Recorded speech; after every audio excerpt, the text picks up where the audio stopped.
এই 50,000 বছর পরে আল্লাহ তাআলা আবার বলবেন, ও বান্দা কুলু ওয়াশরাবু, খাও এবং পান করো, খাও এবং পান করো।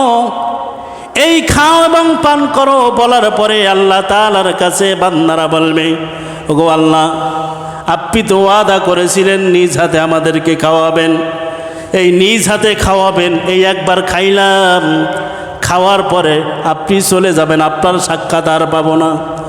ওয়াদা করতে হবে আমাদেরকে কমপক্ষে মাসে একবার অথবা সপ্তাহে একবার, না হয় দৈনিক একবার করে হলে আমাদেরকে আপনার কুদরতি হাত দ্বারা খাওয়াইতে হবে। বান্দাদের আবদার যে আমাদেরকে হয়তো মাসে একবার, সপ্তাহে একবার, না হয় প্রত্যেক দিন একবার হইলেও আমাদেরকে আপনার নিজ কুদরতি হাত দ্বারা খাওয়াইতে হবে। আল্লাহ তাআলা তখন ওয়াদা করবেন, বলবেন, ওগো বান্দা, যেহেতু তুমি আমাকে রাজি খুশি করার জন্য রোজা রেখেছো, সারাদিন অনাহারে ছিলাম, স্ত্রী থেকে দূরে ছিলাম, এই যে ত্যাগ স্বীকার করেছো একমাত্র আমি আল্লাহ তাআলার জন্য করেছো, বান্দা যাও, আমি ওয়াদা দিলাম এখন থেকে প্রত্যেক শুক্রবার এই যে পার্কের মধ্যে তোমাদেরকে একত্রিত করে প্রত্যেক শুক্রবার জুমার দিন তোমাদেরকে আমি আল্লাহ তাআলা আমার কুদরতের হাত দ্বারা তোমাদেরকে খাবার খাওয়াবো। রাসূলুল্লাহ সাল্লাল্লাহু আলাইহি ওয়াসাল্লাম বলেন, আস-সাওমুলি ওয়া আনা আজিজি বিহি। রাসূলুল্লাহ সাল্লাল্লাহু আলাইহি ওয়াসাল্লাম বলেন, রোজাদার ব্যক্তিদেরকে আল্লাহ তাআলা তার প্রতিদান নিজ হাতে দিবেন। এই রোজার প্রতিদান আল্লাহ তাআলা নিজ হাতে দিবেন, অন্য কাউকে দিয়ে দিবেন না, নিজ হাতে দিবেন। আল্লাহ তাআলা নিজ হাতে কিভাবে রোজার প্রতিদান দিবেন?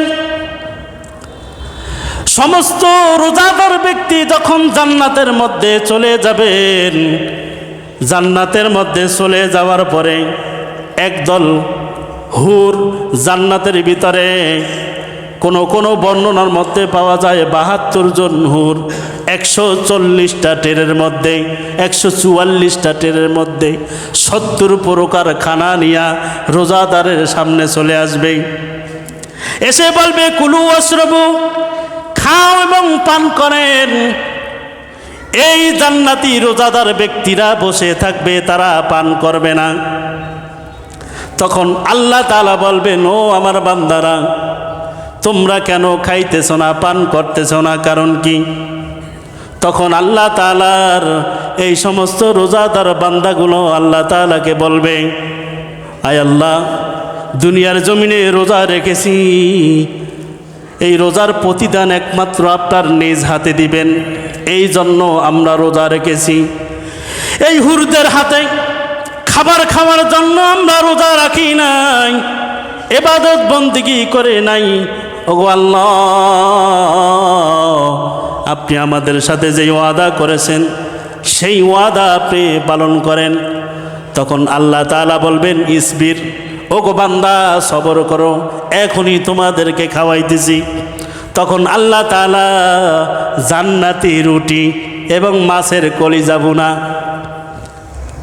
জান্নাতি রুটি এবং মাছের কলিজা ভুনা আল্লাহ তাআলা রুটির মধ্যে দিয়া বান্দার মুখে দিবে। মুখে দেওয়ার পরে বান্দা মুখের ভিতরে নিয়ে বসে থাকবে, চাবাবে না। আল্লাহ তাআলা বলতেছেন, ওগো বান্দা, চাবাও, খাও। তখন ওই বান্দারা বলে, ওগো আল্লাহ, এই যে মুখের ভিতরে দিলেন, চাবাইয়ে যদি খেয়ে ফেলি, খাইতে খাইতে আপনি যদি আবার চলে যান, তাহলে আপনার হাত আমরা আর দেখতে পারবো না। খাওন পরে খাইতেছি, আগে আপনার কুদরতি হাতগুলো দেখে নেই, আপনার কুদরতি হাত দেখে নেই। হাদিসের মধ্যে পাওয়া যায়, এই রকম হাতের দিকে তাকায়া থাকতে থাকতে 50,000 বছর চলে যাবে, টের পাবে না। সুবহানাল্লাহ। 50,000 বছর চলে যাবে, টের পাবে না। এই 50,000 বছর পরে আল্লাহ তাআলা আবার বলবেন, ওগো বান্দা, কুলু ওয়াশরাবু, খাও এবং পান করো, খাও এবং পান করো। এই খাও এবং পান করো বলার পরে আল্লাহ তাআলার কাছে বান্দারা বলবে, ওগো আল্লাহ, আপনি তো ওয়াদা করেছিলেন নিজ হাতে আমাদেরকে খাওয়াবেন, এই নিজ হাতে খাওয়াবেন, এই একবার খাইলাম, খাওয়ার পরে আপনি চলে যাবেন, আপনার সাক্ষাৎ আর পাবো না। ওয়াদা করতে হবে আমাদেরকে কমপক্ষে মাসে একবার অথবা সপ্তাহে একবার, না হয় দৈনিক একবার করে হলে আমাদেরকে আপনার কুদরতি হাত দ্বারা খাওয়াইতে হবে। বান্দাদের আবদার যে আমাদেরকে হয়তো মাসে একবার, সপ্তাহে একবার, না হয় প্রত্যেক দিন একবার হইলেও আমাদেরকে আপনার নিজ কুদরতি হাত দ্বারা খাওয়াইতে হবে। আল্লাহ তাআলা তখন ওয়াদা করবেন, বলবেন, ওগো বান্দা, যেহেতু তুমি আমাকে রাজি খুশি করার জন্য রোজা রেখেছো, সারাদিন অনাহারে ছিলাম, স্ত্রী থেকে দূরে ছিলাম, এই যে ত্যাগ স্বীকার করেছো একমাত্র আমি আল্লাহ তাআলার জন্য করেছো, বান্দা যাও, আমি ওয়াদা দিলাম এখন থেকে প্রত্যেক শুক্রবার এই যে পার্কের মধ্যে তোমাদেরকে একত্রিত করে প্রত্যেক শুক্রবার জুমার দিন তোমাদেরকে আমি আল্লাহ তাআলা আমার কুদরতের হাত দ্বারা তোমাদেরকে খাবার খাওয়াবো। প্রত্যেক শুক্রবার রোজাদারদেরকে আল্লাহ তাআলা প্রত্যেক শুক্রবার পার্কের মধ্যে বসিয়ে আল্লাহ তাআলা নিজ হাতে জান্নাতি খাবার খাওয়াবেন। সুবহানাল্লাহ। ওই ইমানদার মুসলমান, এই খাবার খাওয়াবে কি বেরোজাদারদেরকে নাকি রোজাদারদেরকে খাওয়াবেন?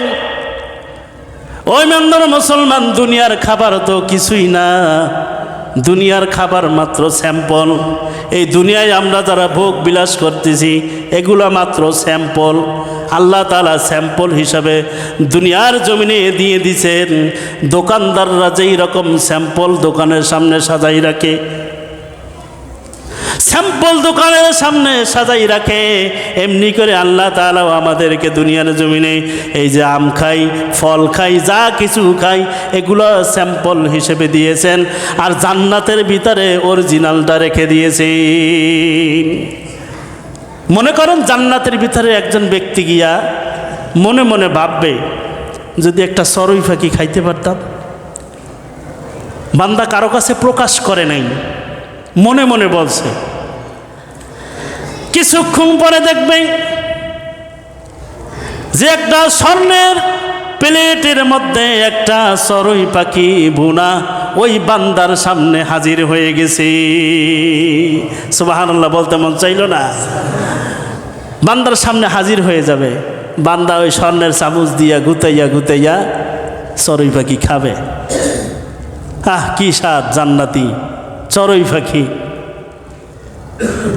খাওয়ার পরে আবার এরকম বর্ণনার মধ্যে পাওয়া যায় যে কিছু কিছু বান্দারা মনের মধ্যে এইরকমভাবে চিন্তা চেতনা করতেছে, যদি একটা চড়ুই পাখি এইরকমভাবে ভুনা হয়ে আমার কাছে আসতো, আমার মুখ দিয়ে ভিতরে চলে যাবে, আমার চাবানো লাগবে না, আমি শুধু স্বাদটা অনুভব করব। সে শুধু স্বাদ অনুভব করবে, চাবাবেও না।